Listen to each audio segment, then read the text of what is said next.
Hi there, and welcome to Let's Slow Down, a podcast for all of you who feel tired and stressed from this overwhelming world. Here we'll have fun, inspiring conversations about living life on our own terms and explore ways to ease the pace of our modern world, because life really is good when you're relaxed enough to be present for it. I'm your host, Annemarie Stolting, and I welcome you to this space where I hope to inspire you to slow down, because life is too short to let it go by in a blur. So take a deep breath, relax, and enjoy the show.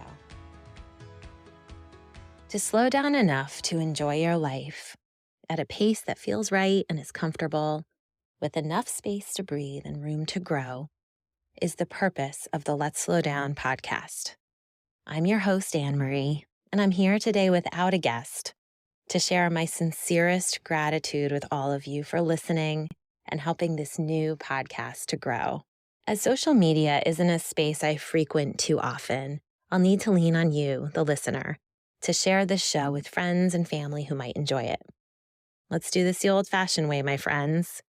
We currently have listeners across 23 countries and growing, and many of you are here with me in the U.S., specifically on the East Coast in the small state of New Jersey. Here we're finally at the start of spring, and I couldn't be happier. I am not a fan of winter. I've been counting down for ages trying to get through this last few months.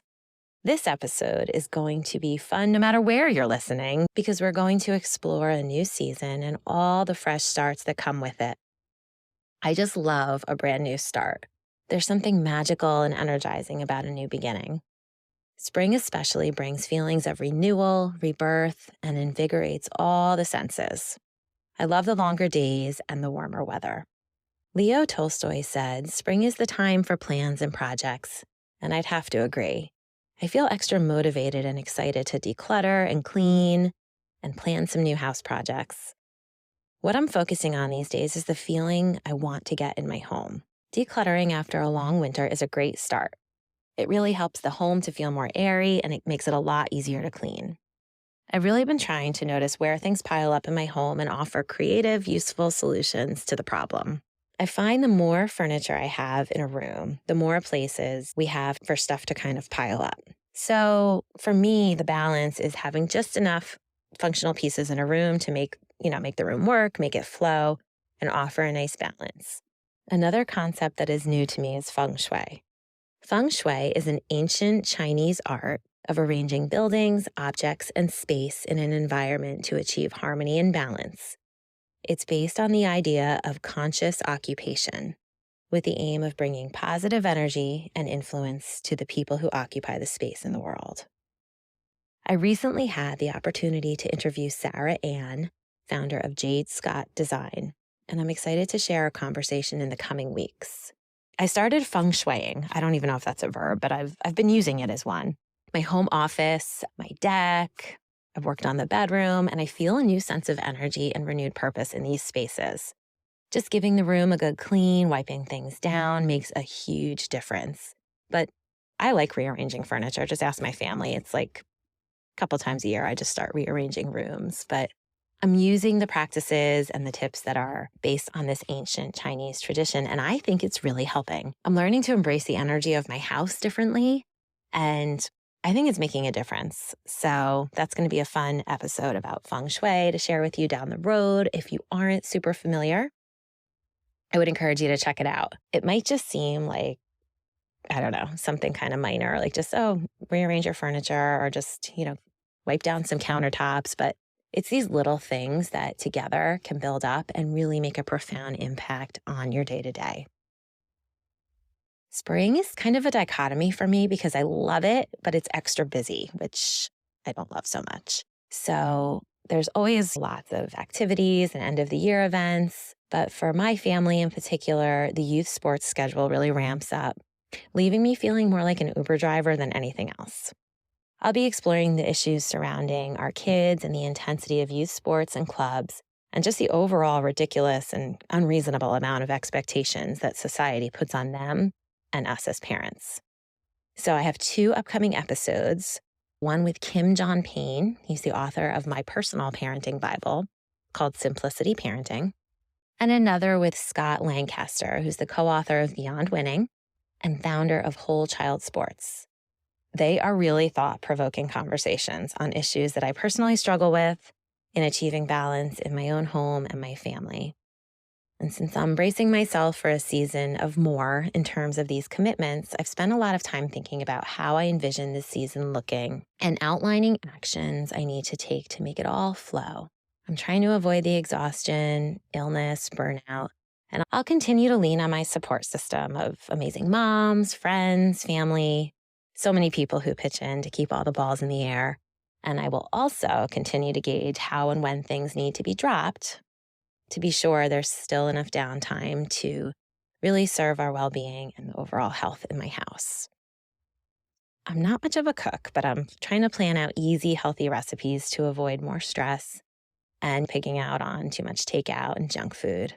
If we don't have a plan and we come home from practices and games, everybody's starving, and that's when the junk food's going to come out. So as much as I really hate like meal prep and food planning and all that kind of stuff, it does make a huge difference. And I find if I have a dinner plan for the day or for the week, it is something that makes my whole day just flow easier and takes a huge amount of stress off for me. I will continue to turn to my friend Gina Roof, who came on the podcast back in, I think it was on episode 8. If you haven't listened to that episode yet, I would highly recommend it. We got lots of positive feedback about that episode, and she's always posting easy and nutritious tips and tricks on her website, Simply Balanced with Gina. And I'll be turning to all of them very often to get through the next couple of months. Another thing that I'm really trying to focus on in the spring, it happened a bit over the winter, but I didn't get outside every day as I was hoping. Most days I did. But for this spring, I'm going to make every effort to get outside, every day. I can't get enough of a warm breeze, especially if it's on the beach. But even at home, just a short walk or even coffee or lunch outside makes such an impact on improving my mood. The research actually says that trying to get sunlight first thing before blue light has been proven to enhance your mood. And exposure to full spectrum sunlight in the morning causes our bodies to produce serotonin, which not only helps later on with nighttime sleep, but improves mood throughout the day as well. If you're the gardening type, play in the dirt. It's supposed to be so good for you and grounding. I love seeing all the flowers start to bloom, all the little buds coming up and blossom and come alive. It's just such a refreshing time of year, and everything seems so new and alive and awake, and I love it. Another thing that I'm focusing on for the spring is my wardrobe. I'm embracing a capsule wardrobe to make things super easy, stylish, and comfortable. I am by no means a fashion expert, fashionista at all. I go for comfort and ease almost always, but sometimes you can kind of, just not feel as good about yourself if you're just wearing like leggings or sweats all the time. So think about how you want to look and feel and dress accordingly. Nothing crazy, super simple.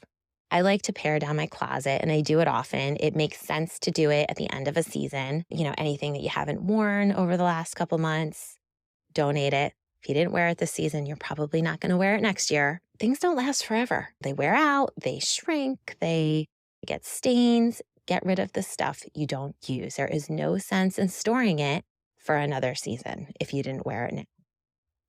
So that's first. Pare down your closet if you want to embrace this tip. A really fun approach is Courtney Carver's Project 333. If you don't know anything about that, check it out. It's a book, it's a website, there's all kinds of fun stuff there, and she has given me a lot of inspiration in that regard. The Simply and Fiercely blog is another good one. I had the pleasure of interviewing the blog's host, Jennifer, recently. Lovely, lovely American living over in Australia. She is a minimalist lifestyle blogger. She has lots of tips and inspiration. We had such a fun conversation about living more minimally and how less stuff can bring more joy to your life. So I'm excited to share that with you in the coming weeks as well. We have lots of good stuff coming up. Lastly, I just want to take a minute to remind you to take care of yourself and prioritize rest. It's up to you to gauge how much you need and to be sure you get it, even if it means turning down some fun invitations. We can't do it all, my friends. You can do anything, but you cannot do everything. It's up to you to cultivate the life that you want. And that's really what we're all about here on the Let's Slow Down podcast. It's having these conversations and bringing light to this subject so that you can think about what it is you do want, how you want your life to look, how you want your life to feel. Luther Burbank says, don't wait for someone to bring you flowers. Plant your own garden and decorate your own soul. I thought that was a fun spring quote about making your life authentic and making it yours. So as we wind down today, if you're looking forward to a fresh start this spring as much as I am, I have a guide that I put in the show notes.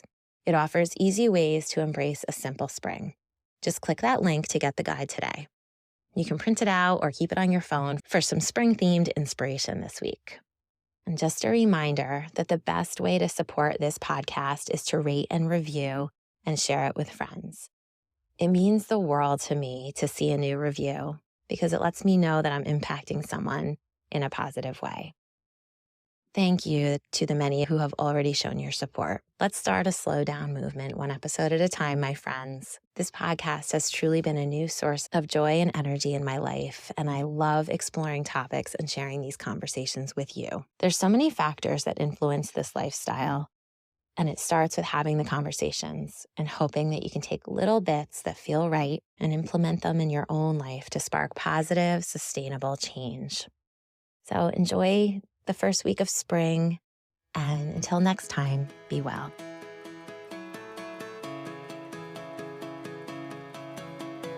I hope you enjoyed today's episode and have been inspired to slow down and start living life at your own pace. As a brand new podcast, your listener voice matters. If Let's Slow Down is resonating with you, please take a minute to leave a review and rate us.